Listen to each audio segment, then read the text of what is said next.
ಇವತ್ತು ಯಾವ ರೆಸಿಪಿ ಹೇಳ್ಕೊಡ್ತಾ ಇದೀಯಾ? ಮದ್ದೂರೊಡೆ ಇಂಗ್ರೀಡಿಯೆಂಟ್ಸ್ ಎಲ್ಲ ರೆಡಿ ಮಾಡಿ ಇಟ್ಕೊಂಡಿದ್ಯಾ? ರೆಡಿ ಮಾಡ್ತಾ ಇದ್ದೀನಿ, ಎಲ್ಲ ರೆಡಿ ಮಾಡಿ ಇಟ್ಕೊಂಡಿದ್ದೀನಿ. ಓಕೆ, ಇನ್ನೇನು ಬೇಕು ಅಂತ ಒನ್ ಬೈ ಒನ್. ಫಸ್ಟು 5 ಈರುಳ್ಳಿ, ದಪ್ಪ ಒಂದು 3 ಈರುಳ್ಳಿ ಸಣ್ಣ ಕಟ್ ಮಾಡ್ಕೋಬೇಕು. ಸಣ್ಣ ಕಟ್ ಮಾಡ್ಕೋಬೇಕು ಅದನ್ನು. ಮತ್ತು ಎಳ್ಳು, ಬಿಳಿ ಎಳ್ಳು, ಸ್ಪೂನ್ ಜೀರಿಗೆ, 1 ಸ್ಪೂನು ಹೂವಿನ ಕಾಳು, ಸ್ವಲ್ಪ ಕೊತ್ತಂಬರಿ ಸೊಪ್ಪು, ಒಂದು 10 ಎಲೆ ಕರಿಬೇವಿನ ಸೊಪ್ಪು, ಒಂದು 4-5 ಹಸಿಮೆಣಸಿನ್ಕಾಯಿ, ಮತ್ತು ಮೈದಾ, ಚಿರೋಟಿ ರವೆ, ಅಕ್ಕಿ ಹಿಟ್ಟು, ಕಡಲೆಬೀಜನ ಪುಡಿ ಮಾಡ್ಕೊಂಡು ಇಟ್ಕೋಬೇಕು. ಕಡಲೆನೂ ಅಷ್ಟೇ ಪುಡಿ ಮಾಡ್ಕೋಬೇಕು, ಮಿಕ್ಸಿಲಿ ಹಾಕಬಾರ್ದು. ಒಂದು ಕವರ್ಗೆ ಹಾಕ್ಕೊಂಡು ರತೋಡಿಯಲ್ಲಿ ಎಂತಾದ್ರೆ ಸುಮ್ಮನೆ ಪ್ರೆಸ್ ಮಾಡ್ಕೋಬೇಕು. ಮಿಕ್ಸಿಗೆ ಹಾಕಿದ್ರೆ ನೈಸ್ ಆಗಿಬಿಡುತ್ತೆ, ನೈಸ್ ಆಗಬಾರ್ದು ಅದು. ಸೊ ಇಷ್ಟು ಇಂಗ್ರೀಡಿಯೆಂಟು. ಇದರಲ್ಲಿ ಮೈದಾ ಜಾಸ್ತಿ ಇರಬೇಕು, ಚಿರೋಟಿ ರವೆ, ಅಕ್ಕಿ ಹಿಟ್ಟು ಸ್ವಲ್ಪ ಪ್ರಮಾಣದಲ್ಲಿ, 1/4 ಪ್ರಮಾಣದಲ್ಲಿ ಇರಬೇಕು. ಮೈದಕ್ಕಿಂತ ಕಮ್ಮಿನಾ? 1/4 ಪ್ರಮಾಣದಲ್ಲಿ ಇರಬೇಕು ಅದು. ಈಗ ಇಷ್ಟು ಐಟಮ್ ಬೇಕು. ಈಗ ಪ್ರೊಸೀಜರ್ ಹೇಗೆ ಅಂತ ನಾವು ಎಲ್ಲ ರೆಡಿ ಮಾಡ್ಕೊಂಡು ನೆಕ್ಸ್ಟ್ ಪ್ರೊಸೀಜರ್. ಮತ್ತು ಇದು ಉಪ್ಪು ನಾವು ನೋಡಿಕೊಂಡು ರುಚಿಗೆ ತಕ್ಕಷ್ಟು ಉಪ್ಪು ಹಾಕೋಬೇಕು. ರುಚಿಗೆ ತಕ್ಕಷ್ಟು ಉಪ್ಪು. ಇವಾಗ ಈರುಳ್ಳಿ ಹಾಕ್ಕೊಂಡು ಫಸ್ಟು ಸ್ವಲ್ಪ ಉಪ್ಪು ಹಾಕ್ಕೊಂಡು ಬಿಸಿ ಆಯಿಲ್ ಹಾಕೋಬೇಕು. ಇದಕ್ಕೆ ತೋರಿಸ್ತೀನಿ.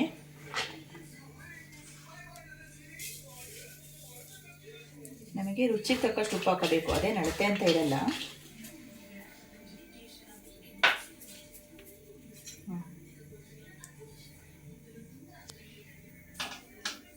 ಆಯಿಲು ಫುಲ್ ಬಿಸಿ ಇರಬೇಕು. ಅದು ಈರುಳ್ಳಿಗೆ ಹಾಕಿದಾಗ ಸೌಂಡ್ ಬರಬೇಕು ನೋಡಿ, ಈ ಥರ ಸೌಂಡ್ ಬರಬೇಕು. ಸಾಕಷ್ಟು. ಒಂದು ಸೌಟ್ ಆಯಿಲ್ ಹಾಕ್ಬೇಕಾ? ಆಯಿಲ್ ಇದ್ರೇ ಅದು ಸಾಫ್ಟ್ ಬರೋದು. ಕಲಿಸ್ಕೊಂಡು ಮತ್ತೆ ಎಲ್ಲ ರೆಡಿ ಮಾಡ್ಕೊಂಡಿದ್ದೀವಲ್ಲ ಐಟಮು ಹಾಕ್ಕೋಬೇಕು.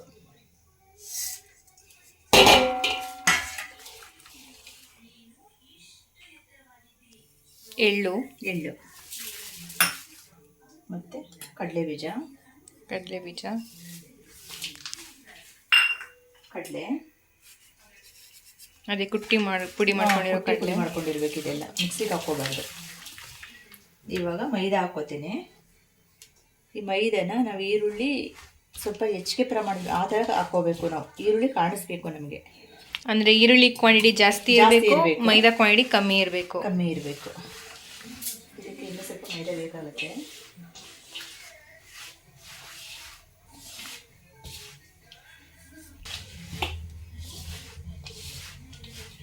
ಇದರಲ್ಲಿ ಎಷ್ಟು ಮದ್ದೂರೊಡೆ ಆಗ್ತವೆ?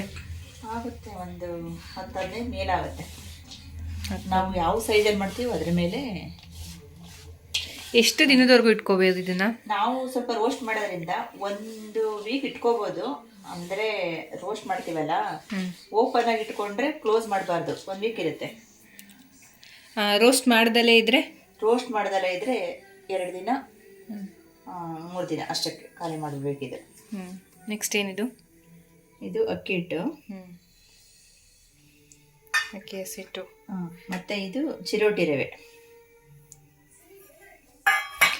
ಅಂದರೆ ಫಾರ್ ಎಕ್ಸಾಂಪಲ್ ಮೈದಾ 1 ಕಪ್ಪು ತಗೊಂಡಿದ್ದೀವಿ ಅಂದರೆ ಅರ್ಧ ಕಪ್ಪು ಇವೆರಡು ತಗೋಬೇಕು.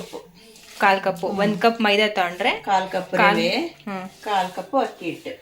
1 ಕಪ್ ಮೈದಾಗೆ 1/4 ಕಪ್ಪು ರವೆ, 1/4 ಕಪ್ ಮೈದಾ ಹಿಟ್ಟು. ಇದೆ ತಾನೇ? ಇವಾಗ ನೀರು ಹಾಕ್ಕೊಂಡು ಇನ್ನೂ ಸ್ವಲ್ಪ ಎಣ್ಣೆ ಬೇಕಾಗುತ್ತೆ.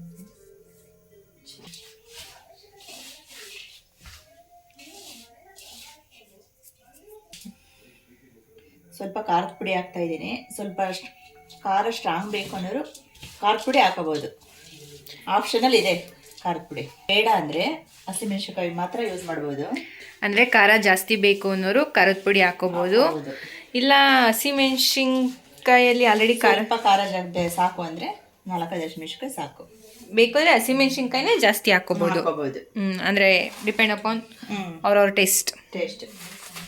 ಈಗ ನೀರು ಆ್ಯಡ್ ಮಾಡ್ತಾ ಇದ್ದೀನಿ. ಇದನ್ನು ಗಟ್ಟಿ ಕಲಿಸ್ಕೋಬೇಕು, ತೆಳ್ಳು ಕಲಿಸ್ಕೋಬಾರ್ದು. ಫುಲ್ ಗಟ್ಟಿ ಅಂದರೆ ಚಪಾತಿ ಹಸಿಟ್ಟು ಕಲಿಸ್ತೀವಲ್ಲ ಅದನ್ನು? ಅದಕ್ಕಿಂತ ಗಟ್ಟಿ ಇರಬೇಕಿದೆ. ಅದಕ್ಕಿಂತ ಗಟ್ಟಿ.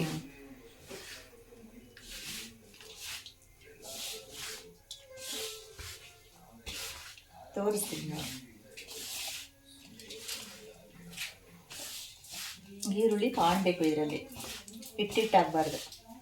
ಅದೇ ನಾವೇನು ಆ್ಯಡ್ ಮಾಡಿದ್ದೀವೋ ಅಂದರೆ ಏನು ಮೈದಾ ರವೆ ಅದು ಹಿಟ್ಟು ಜಾಸ್ತಿ ಇರಬಾರ್ದು. ಈರುಳ್ಳಿ ಗೊತ್ತಾಗಬೇಕು, ಕಾಣಿಸ್ತಾ ಇರಬೇಕು ಮಧ್ಯ ರೋಡಲ್ಲಿ. ನೀರು ನೋಡ್ಕೊಂಡು ಹಾಕೋಬೇಕು, ಒಂದೇ ಸಲ ಹಾಕೋಬಾರ್ದು.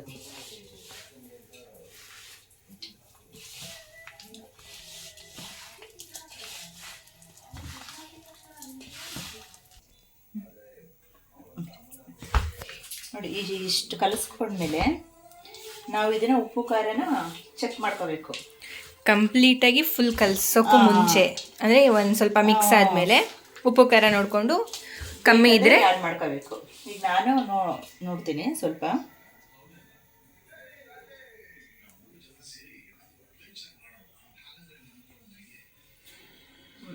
ಕರೆಕ್ಟ್ ಇದೆಯಾ? ನಾನು ಹಾಕಿದ್ರೆ ಕರೆಕ್ಟಾಗಿದೆ. ಅದೇ ಈ ಟೈಮಲ್ಲಿ ಚೆಕ್ ಮಾಡಿಕೊಂಡು ಯಾವ್ದು ಕಮ್ಮಿ ಯಾವ್ದು ಜಾಸ್ತಿ ನೋಡ್ಕೊಂಡು ಮತ್ತೆ ಆ್ಯಡ್ ಮಾಡ್ಕೋಬೋದು. ಇವಾಗ ಇದನ್ನು ಫುಲ್ ಕಲಿಸ್ಕೊಳೋದು. ಜಾಸ್ತಿ ತೆಳ್ಳಗಿರಬಾರ್ದು, ತೆಳ್ಳಗಾಗ್ಬಿಟ್ಟೆ ಮಧ್ಯ ರೋಡೆ ಚೆನ್ನಾಗಿ ಬರಲ್ಲ.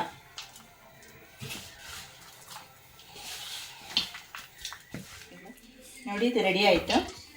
ನೋಡಿ ಈ ವದಕ್ಕೆ ರೆಡಿ ಇರಬೇಕು. ಇದು ತೆಳ್ಳಗೂ ಇರಬಾರ್ದು, ಗಟ್ಟಿನೂ ಇರಬಾರ್ದು. ನೋಡಿರಿ ಈರುಳ್ಳಿ ಈ ಥರ ಕಾಣಿಸ್ಬೇಕು, ಹಿಟ್ಟಿಟ್ಟಾಗಬಾರ್ದು. ಇದು ರೆಡಿ ಆಯಿತು. ಇವಾಗ ಉಂಡೆ ಮಾಡಿಕೊಂಡು ಅದೇ ರೋಡೆ ರೆಡಿ ಮಾಡ್ಕೋಬೇಕು.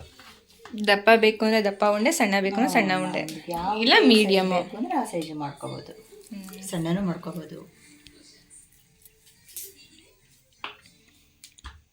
ನೀನು ಸ್ವಲ್ಪ ದಪ್ಪನೇ ಮಾಡ್ತಿದ್ಯಾ ಅನ್ಸುತ್ತಲ್ಲ? ಮಾಡ್ತಾ ಇದ್ದೀನಿ.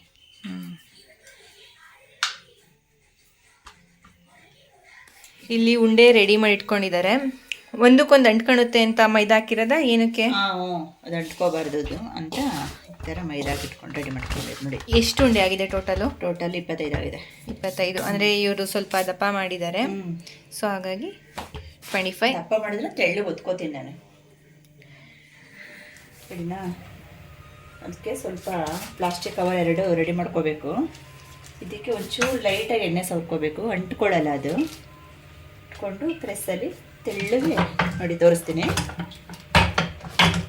ಇಷ್ಟೆಲ್ಲ ಬರಬೇಕು, ಇಷ್ಟು ತೆಳ್ಳಗಿರ್ಬೇಕು, ಅದು ತೋರಿಸ್ತೀನಿ ನೋಡಿ.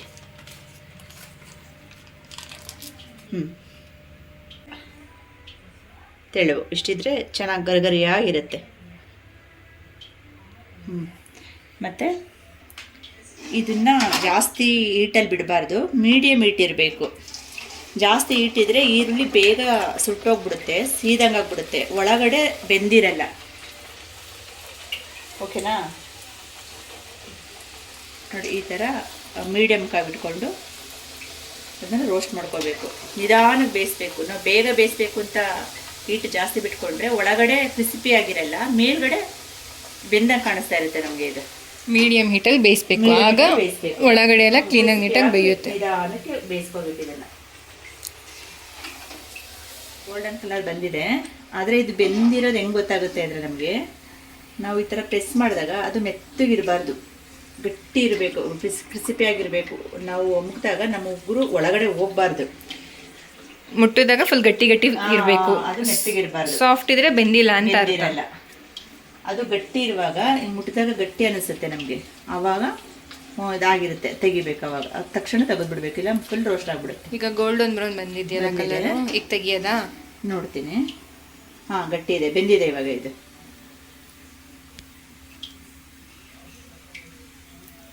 ನೋಡಿ ನೀಟಾಗಿ ಬೆಂದಿದೆ. ಇಲ್ಲಿ ತೋರ್ಸಕ್ಕೆ ಅಂದ್ಬಿಟ್ಟು ಒಂದು ಹಾಕಿದ್ದಾರೆ. ಅಟ್ ಎ ಟೈಮು ಬಾಣಲಿಗೆ ಎಷ್ಟು ಇಡ್ಸುತ್ತೋ 2, 3 ಒಟ್ಟಿಗೆ ಹಾಕೋಬೋದಲ್ಲ? 3, 4 ಅದು ಎಷ್ಟು ಇಡ್ಸುತ್ತೋ ಅದ್ರ ಮೇಲೆ ಡಿಪೆಂಡು. ಈಗ ಹಾಕ್ತೀನಿ. ಇಲ್ಲಿ ಒಟ್ಟು ಇಟ್ಕೊತಿದ್ದಾರೆ, ಆಲ್ರೆಡಿ 3 ಆಗಿದೆ, ಇನ್ನೊಂದು. ನೋಡ್ತೀನಿ ಎಷ್ಟು ಇಡ್ಸುತ್ತೋ ಅಷ್ಟು ಹಾಕ್ತೀನಿ.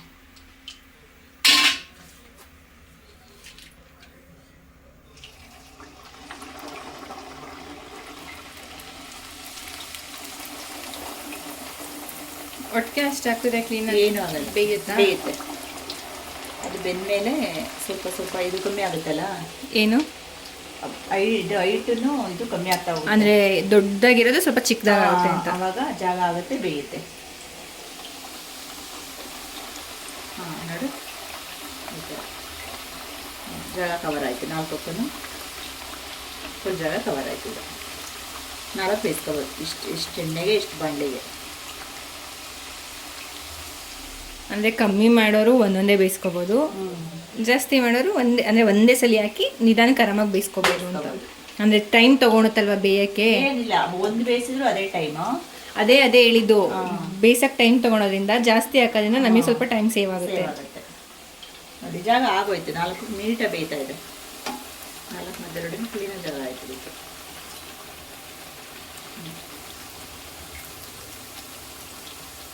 ಗೋಲ್ಡನ್ ಬ್ರೌನ್ ಬಂದಿದೆ. ಈಗ ತೆಗೆಯದಾ? ತೆಗಿತೀನಿ. ಸಾಕು, ಜಾಸ್ತಿ ರೋಸ್ಟ್ ಮಾಡೋದು ಬೇಡ. ಅದೇ ರೋಸ್ಟ್ ಇಷ್ಟ ಆಗೋದು ಬೇಕಾದ್ರೆ ಮಾಡ್ಕೋಬೋದು. ಬಟ್ ಇದು ರೋಸ್ಟ್ ಆದರೆ ಈರುಳ್ಳಿ ಎಲ್ಲ ಒಂಥರ ಸಿದಿರ ಥರ ಆಗ್ಬಿಡುತ್ತೆ. ಈ ಥರ ಇದ್ರೆ ಟೇಸ್ಟು ಚೆನ್ನಾಗಿ ಬರುತ್ತೆ ಅಲ್ವಾ? ಗೋಲ್ಡನ್ ಕಲರ್ ಬಂದರೆ ಸಾಕು. ನೋಡಿ 4 ಹಾಕಿದ್ರೆ 4 ನೀಟಾಗಿ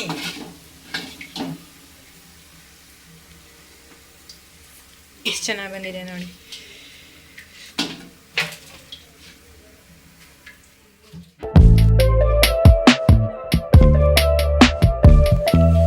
ನೋಡಿ ಮಧ್ಯ ರೆಡಿ ಎಲ್ಲ ಎಣ್ಣೆಲಿ ಕರೆದು ಜೋಡಿಸಿ ಇಟ್ಟಿದ್ದೀನಿ. ಫುಲ್ ರೆಡಿ ಆಯ್ತು. ಇದರಲ್ಲಿ 25 ಮಧ್ಯರೊಡೆ ಇದೆ. ರೆಡಿ 25 ಮಧ್ಯರೊಡೆ ರೆಡಿ ಇದೆ. ನೋಡಿ, ನೋಡೋಕ್ಕೆ ಎಷ್ಟು ಚೆನ್ನಾಗಿ ಕಲರ್ಫುಲ್ಲಾಗಿ ಕಾಣಿಸ್ತಿದೆ. ತಿಂದರೆ ಬಾಯಿಟ್ರೆ ಕರ್ಗೋಗುತ್ತೆ. ತಿಂದ್ಬಿಟ್ಟು ಟೇಸ್ಟ್ ಹೇಗಿದೆ ಅಂತ ಹೇಳ್ತಾರೆ. ನಾನೇ ಮಾಡಿ, ನಾನೇ ತಿಂದು, ನಾನೇ ಟೇಸ್ಟ್ ಹೇಳ್ತೇನೆ. ಓಕೆ. ನೋಡಿ ಮುರಿಬೇಕಾದ್ರೆ ನೋಡಿ ಈ ಥರ ಸೌಂಡ್ ಬರಬೇಕು, ಟಕ್ ಅಂತ ಸೌಂಡ್ ಬರಬೇಕು. ಅದು ಕ್ರಿಸ್ಪಿಯಾಗಿರುತ್ತೆ, ಮೆತ್ತಗಿರಬಾರ್ದು ಮುರಿದಾಗ. ನೋಡಿ ಒಳಗಡೆ ಎಷ್ಟು ನೀಟಾಗಿ ಬೆಂದಿದೆ. ನಾವು ಕಮ್ಮಿ ಹೀಟಲ್ಲಿ ಇಟ್ಕೊಂಡು ಬೇಯಿಸಿದ್ರೆ, ಜಾಸ್ತಿ ಕಮ್ಮಿನೂ ಇರಬಾರ್ದು, ಮೀಡಿಯಮ್ ಇರಬೇಕು ಹೀಟ್. ಸೌಂಡ್ ಬರ್ತಾ ಇದೆ ತಿನ್ಬೇಕಾದ್ರೆ. ಚೆನ್ನಾಗಿದೆಯಾ? ಸೂಪರಾಗಿದೆ ಗೈಸ್. ರೆಸಿಪಿ ಇಷ್ಟ ಆದರೆ ಮನೇಲಿ ಒಂದ್ಸಲ ಟ್ರೈ ಮಾಡಿ. ಹಾಗೆ ನನ್ನ ಚಾನೆಲ್ ಸಬ್ಸ್ಕ್ರೈಬ್ ಮಾಡಿ. ಕ್ರಿಸ್ಪಿ ಆಗಿದೆ. ಮತ್ತು ಕಡಲೆ ಬೀಜ ನಾವು ರತೋಡಿಯಲ್ಲಿ ಇದು ಮಾಡಿ ಪುಡಿ ಮಾಡಿ ಹಾಕಿದ್ವಲ್ಲ, ಹಂಗಾಗಿ ಅದು ಸಿಗುತ್ತೆ, ಬಾಯಿ ಸಿಗ್ತಾ ಇದೆ. ಅದು ಟೇಸ್ಟ್ ಚೆನ್ನಾಗಿ ಕೊಡುತ್ತೆ, ಫೀಲ್ ಆಗ್ತಾ ಇದೆ. ಕಡಲೆ ಬೀಜದ ಫೀಲು ಚೆನ್ನಾಗಿದೆ. ರೆಸಿಪಿ ನಿಮ್ಗೆ ಇಷ್ಟ ಆದರೆ ಸಬ್ಸ್ಕ್ರೈಬ್ ಮಾಡ್ಕೊಳ್ಳಿ. ಹಾಗೆ ಥ್ಯಾಂಕ್ ಯು ಫಾರ್ ವಾಚಿಂಗ್.